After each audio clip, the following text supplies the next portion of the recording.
Hi, my name is Kelly Wilbur, and I am one Catholic counselor.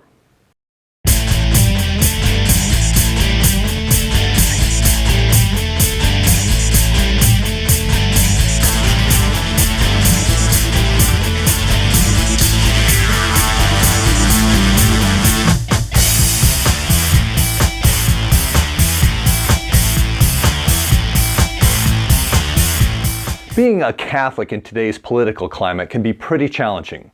On one hand, Catholicism is strongly pro-life, so you might think that all Catholics should be conservative Republicans.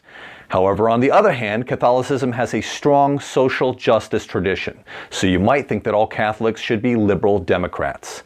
Consequently, when I occasionally debate politics on my personal Facebook page, not a great idea, I find that my friends on the far right think that I'm a radical leftist, while my friends on the far left think that I'm a radical rightist, if that is indeed a word. The truth is, I'm neither, and both. I'm a complex human being whose views are not so one-dimensional as to be captured by a single modern political ideology. So why do people find this so hard to accept? One word: breasts. Or to be more specific, good breast, bad breast. Pioneering psychoanalyst Melanie Klein used this metaphor to describe the conflicted feelings we all have as infants toward our earliest caregivers. The book Freud and Beyond by Stephen Mitchell and Margaret Black discusses Melanie Klein's concept by saying that the infant's experience is composed of two sharply polarized states. In the first state, the infant feels bathed with love by his or her caregivers. Thus, mom is perceived as the good breast.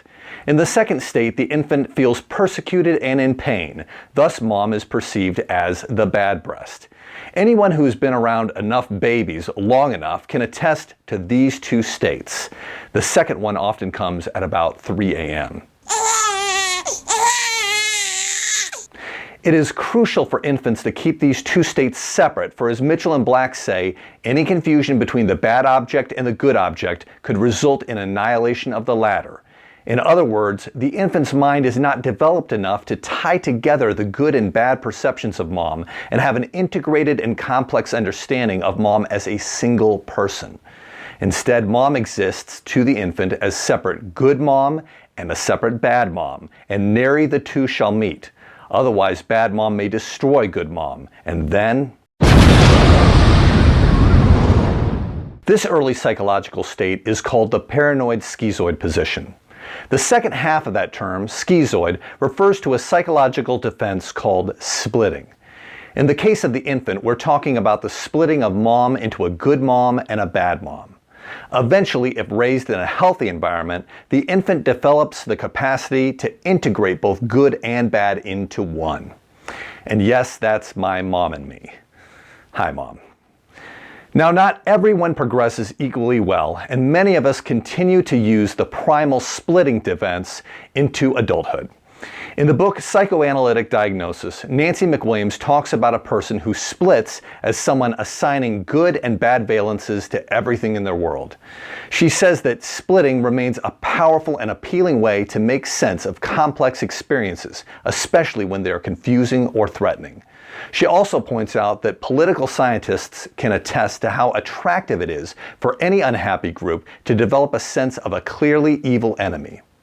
I saw this when Barack Obama was elected president in 2008.